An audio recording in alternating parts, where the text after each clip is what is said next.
أعوذ بالله من الشيطان الرجيم. بسم الله الرحمن الرحيم. أم حسبت أن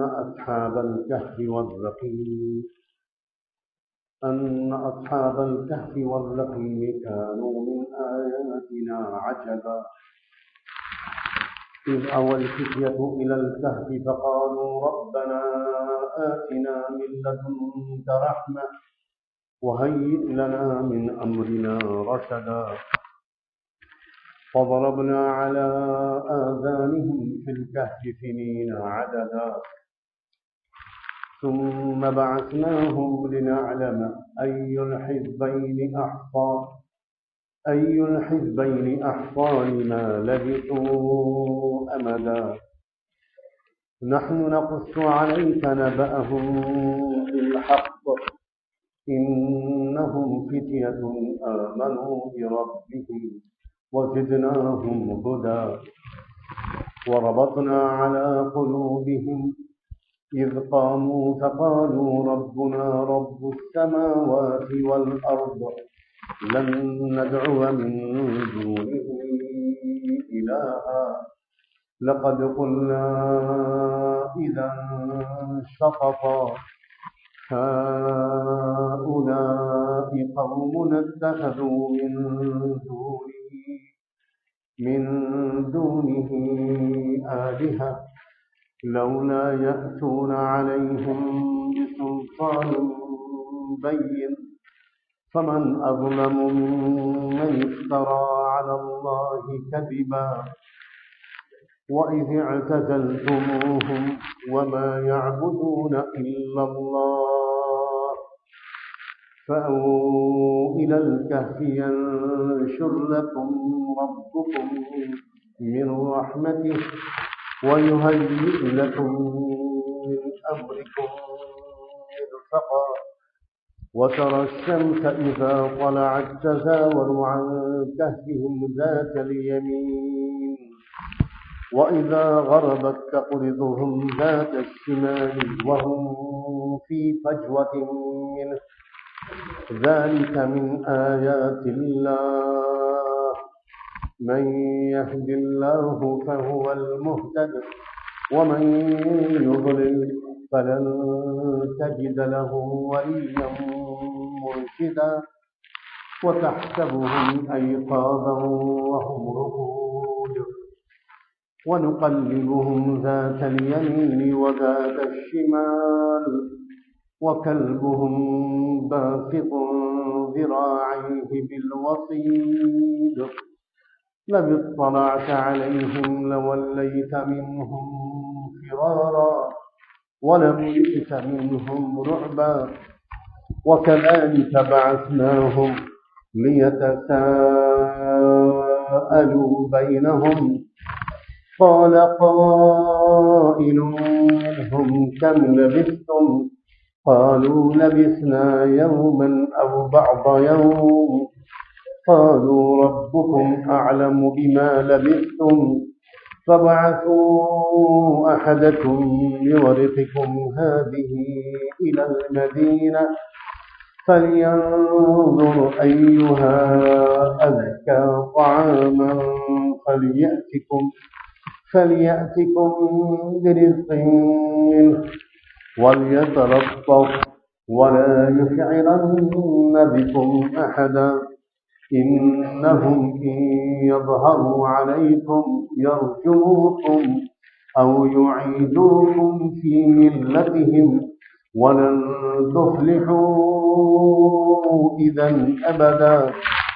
وكذلك أعثرنا عليهم ليعلموا أن وعد الله حق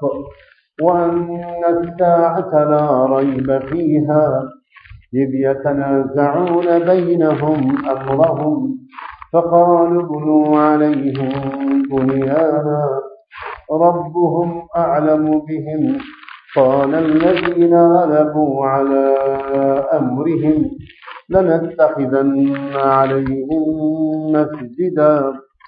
سيقولون ثلاثة رابعهم كلبهم ويقولون خمسة سادسهم كلبهم رجما بالغيب ويقولون سبعة وثامنهم كلبهم قل ربي أعلم بعدتهم ما يعلمهم إلا قليل فلا تمار فيهم إلا مراء ظاهرا ولا تستفت فيهم منهم أحدا ولا تقولن لشيء إني فاعل ذلك غدا إلا أن يشاء الله واذكر ربك إذا نسيت وقل عسى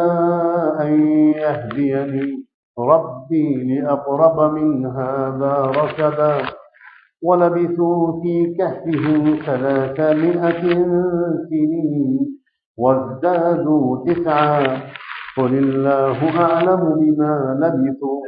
له غيب السماوات والأرض أبصر به وأسمع ما لهم من دونه من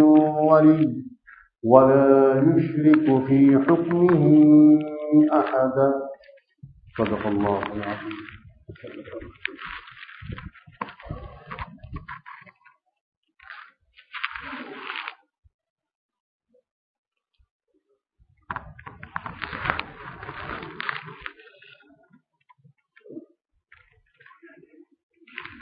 آج جن آیات کی تلاوت کی گئی ہے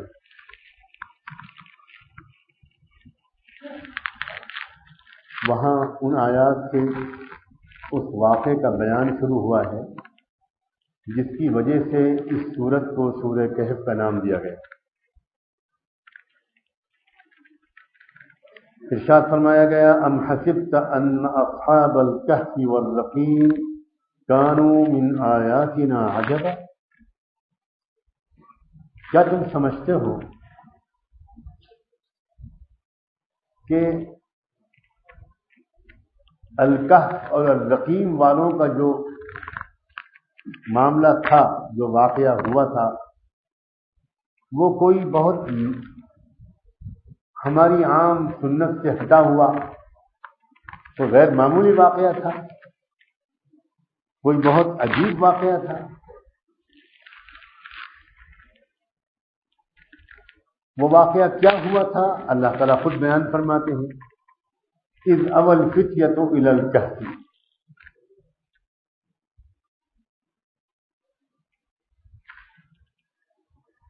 کچھ نوجوان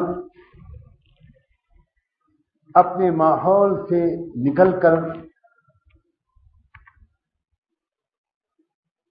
ایک تہخانے میں، ایک پہاڑ میں جو قدرتی تہخانے بنے ہوئے ہوتے ہیں، ان تہخانوں میں جا کر بس گئے تھے، چھپ گئے تھے، اور انہوں نے ایک دعا مانگی تھی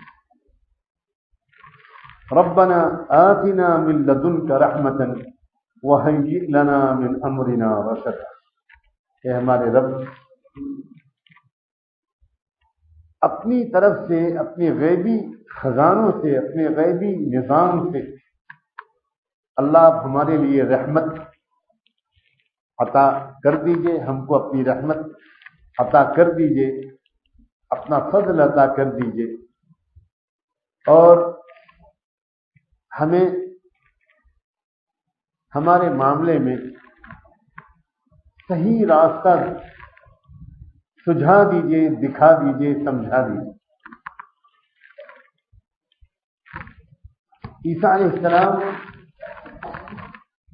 کو دنیا سے گئے ہوئے یا آسمانوں پر ان کے اٹھائے جانے کا جو عجیب و غریب واقعہ ہوا تھا،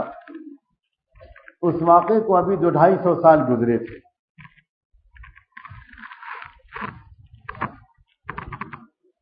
بت پرستی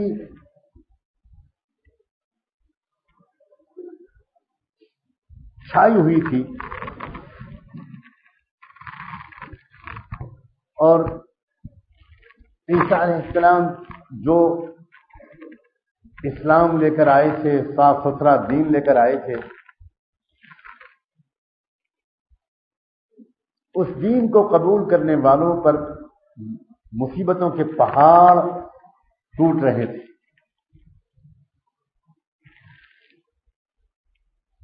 جو حکومتیں تھیں وہ بہت سخت مخالفت کر رہی تھیں، بہت تکلیف پہنچا رہی تھیں۔ ہر اس شخص کو جو کلمہ توحید کو، جو عیسیٰ علیہ السلام نے ایک بار پھر پھیلانے کی کوشش کی تھی، جو لوگ اس کلمہ توحید کو قبول کر لیتے تھے اور شرک اور بت پرستی کو چھوڑنے کا فیصلہ کرتے تھے، ان کو بہت ٹارچر کیا جاتا تھا، مارا جاتا تھا، زندہ جلایا جاتا تھا۔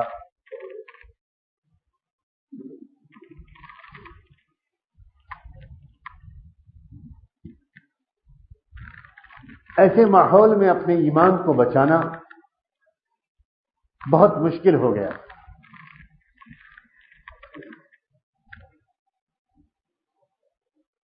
کچھ نوجوان انہوں نے یہ فیصلہ کیا کہ اگر ہم اس ماحول میں رہیں گے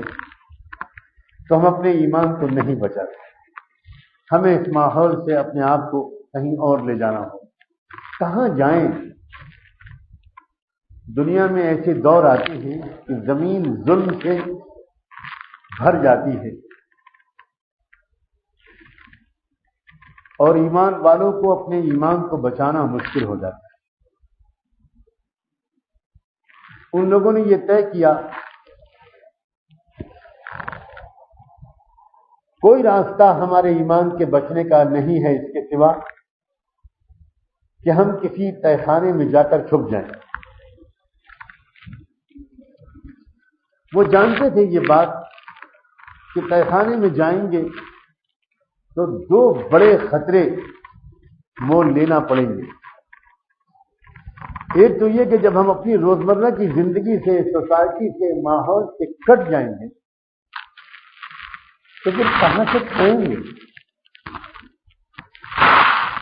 ہماری جو دنیاوی ضرورتیں ہیں ان کے اسباب سے تو ہم کٹ جائیں گے۔ تو یہ سوال ایک بڑا اہم سوال تھا، واقعی سوال۔ انہوں نے اس سوال کا یہ حل نکالا کہ اپنے اس یقین کو تازہ کرتے ہوئے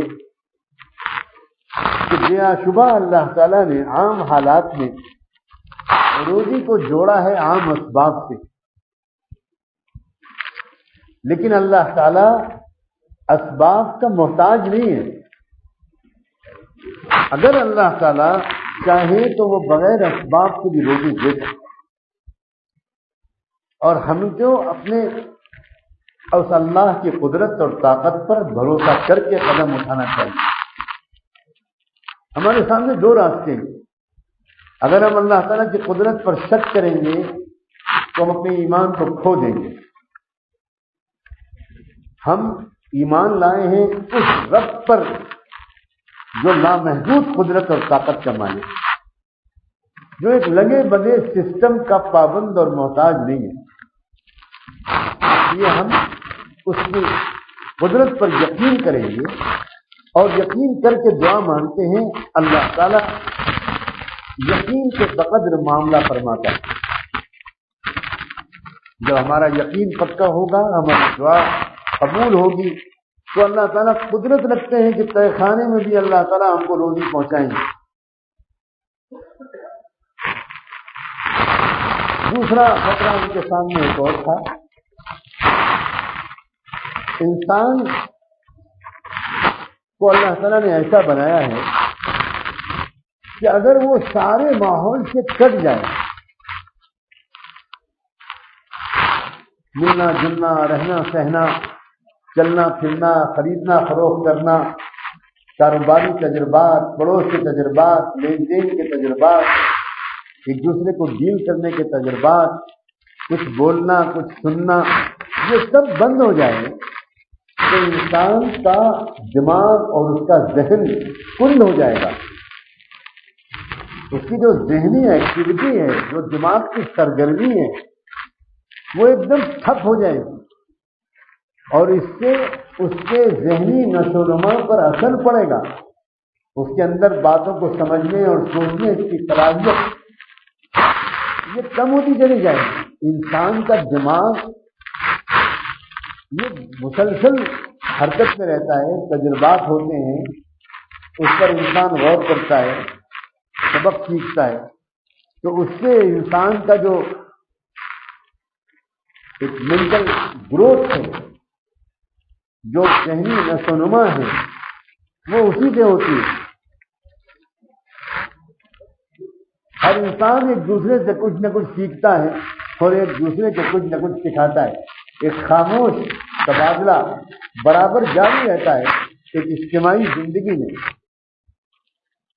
تو ان کے سامنے وہ بڑے سمجھدار نوجوان تھے، انہوں نے اس بات کو جانا کہ ہم جب اپنی سوشل لائف سے کٹ جائیں گے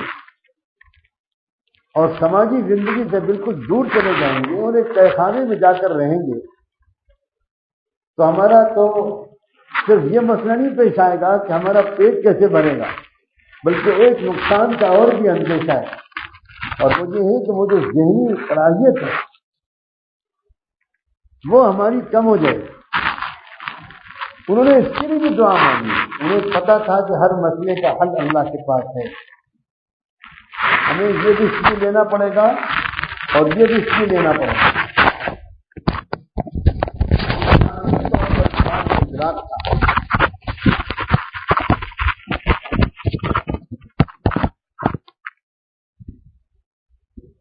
تو انہوں نے اللہ تعالیٰ سے اس کے لیے بھی دعا مانگی، وَهَيِّئْ لَنَا مِنْ أَمْرِنَا رَشَدًا، اور اللہ وہ جو ایک رشد کی صلاحیت ہوتی ہے، باتوں کی تہ تک پہنچنے کی صلاحیت، چیزوں کو سمجھنے کی صلاحیت، یہ صلاحیت بھی ہماری تہ خانے میں رہ کر اور سماجی زندگی سے الگ تھلگ ہو کر کہیں یہ صلاحیت ہماری مزمحل نہ ہو جائے، کمزور نہ پڑ جائے۔ آپ اس بات کی قدرت رکھتے ہیں کہ سماجی زندگی کے کٹ جانے کے باوجود جس طرح ہم کو ہماری روزی کا انتظام کر سکتے ہیں، ویسے ہی آپ ہمارے ذہنی نشو و نما کا بھی انتظام کر سکتے ہیں۔ اللہ ان دونوں چیزوں کا انتظام کیجئے، ہم ان دونوں چیزوں کا رزق لے کر آپ کی ذات عالی پر بھروسہ کر کے ہم جا رہے ہیں، لیکن ایمان کا رزق لینے کے لیے ہم تیار نہیں۔ ایمان کتنی قیمتی چیز ہے، ایمان کا سرمایہ کی حفاظت کے لیے انسان کو کتنے بڑے سے بڑے خطرے مول لینے چاہیے، یہ سبق سکھا رہا ہے یہ واقعہ۔ اور یہ آگے چل کر جب آپ اس واقعے کی تفصیلات سنیں گے تو پھر یہ یقین انشاءاللہ تازہ ہوگا کہ قدم اٹھانے سے پہلے تک سب خطرے محسوس ہوتے ہیں، لیکن قدم اٹھا لینے کے بعد اللہ کی جو مددیں آتی ہیں اس سے اندازہ ہوتا ہے کہ یہ سارے خطرے وہمی تھے، اللہ تعالیٰ نے ان ساری چیزوں سے ہمارے دل و دماغ کو اور ہمارے وجود کو بچا دیا۔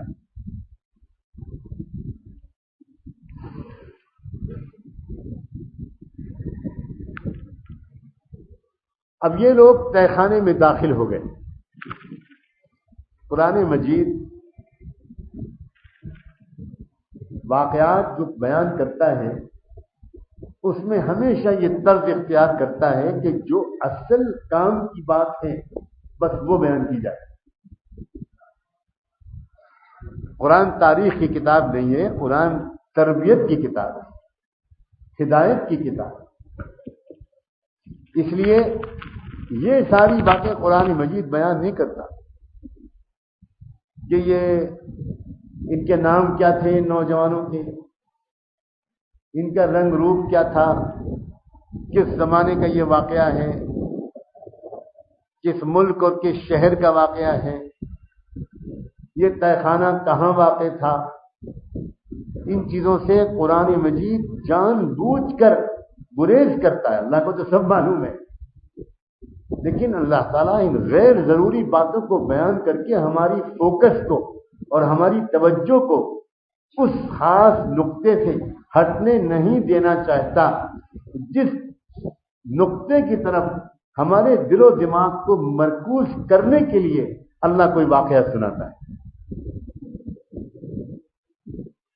اس کے بعد کیا ہوا؟ قرآن کہتا ہے فَضَرَبْنَا عَلَىٰ آذَانِهِمْ فِي الْكَهْفِ سِنِينَ عَدَدًا، یہ لوگ تہہ خانے میں داخل ہوئے اور ہم نے ان کو تہہ خانے میں آرام کی نیند سلا دی، ان کو بالکل گرد و پیش اور ماحول سے بے خبر کر دیا، ان کے کانوں پہ تھپکیاں دیں اور بہت کئی سال تک یہ لوگ ایک عجیب کیفیت میں رہے۔ اس کے بعد ہم نے ان کو اٹھایا، جگایا، بیدار کیا، اور پھر ان کے درمیان یہ گفتگو چھڑ گئی کہ بھئی کتنے دن کے بعد ہم بیدار ہوئے ہیں، کتنے دن کے بعد ہم جاگے ہیں۔ یہ تو ان کو محسوس ہوا کہ بہت لمبی مدت کے بعد آنکھ کھلی ہے، تو انہوں نے آپس میں یہ بات شروع کی کہ کتنے مدت کے بعد ہم جاگیں۔ اللہ تعالیٰ فرماتے ہیں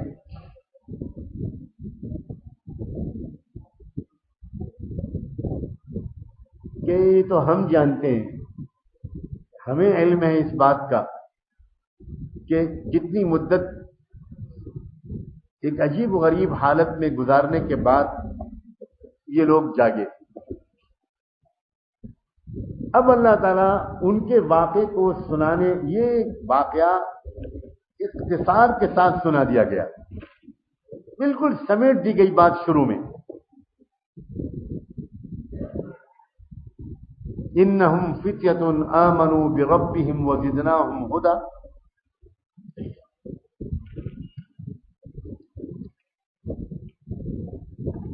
جہاں سے شروع کی گئی بات، اذ ابى الفتية الى الكهف فقالوا ربنا آتنا من لدنك رحمة وهيئ لنا من امرنا رشدا۔ کچھ نوجوان تھے، ایک تہہ خانے میں پناہ لی اور وہاں دو دعائیں مانگی۔ آپ کو یاد ہوں گی وہ دونوں دعائیں جو میں نے ابھی جن کی تشریح مختصراً کی، اور پھر وہاں وہ لمبی نیند سوئے، یہاں تک کہ جب جاگے تو ان کے درمیان یہ گفتگو شروع ہوئی کہ بھئی کتنی مدت کے بعد ہم اٹھیں۔ اس کے بعد اللہ تعالیٰ نے اپنے رسول جناب محمد الرسول اللہ صلی اللہ علیہ وآلہ وسلم سے خطاب کر کے فرمایا نحن نقص علیک نبأہم بالحق، ہم سناتے ہیں تم کو ان کا واقعہ بالکل ٹھیک ٹھیک۔ انہم فتیۃ آمنوا بربہم وزدناہم ہدی، یہ نوجوان تھے جو واقعتاً اپنے رب پر ایمان لائے، اور پھر ہم نے ان کے سینوں کو ہدایت کے لیے کھول دیا، ہم نے ان کو اور زیادہ ہدایت کے بلند مراتب عطا فرمائے، شرح صدر عطا کر دیا۔ یہاں سے واقعے کا ایک تفصیلی بیان شروع ہوتا ہے، اور اس کو شروع کرنے سے پہلے حضور اکرم صلی اللہ علیہ وآلہ وسلم کو خطاب کر کے اللہ تعالیٰ فرماتے ہیں ہم واقعہ ٹھیک ٹھیک بیان کرتے ہیں۔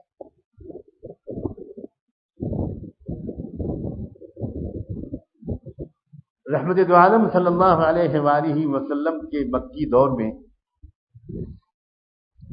جب آپ کی نبوت اور رسالت کی خبریں مدینے کے یہودیوں کے پاس پہنچتی تھی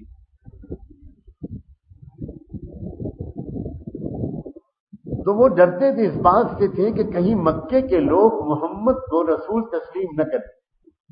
ایمان نہ لے آئیں۔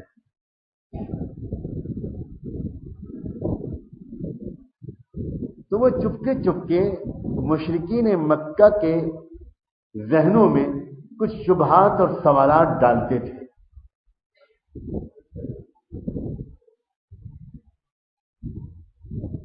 جو سوالات اور شبہات وہ ان کے ذہنوں میں ڈالتے تھے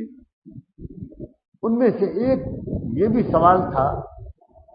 کہ وہ مشرکین مکہ سے کہتے تھے کہ ذرا ان محمد سے پوچھو کہ یہ اصحاب کہف کا واقعہ کیا ہے.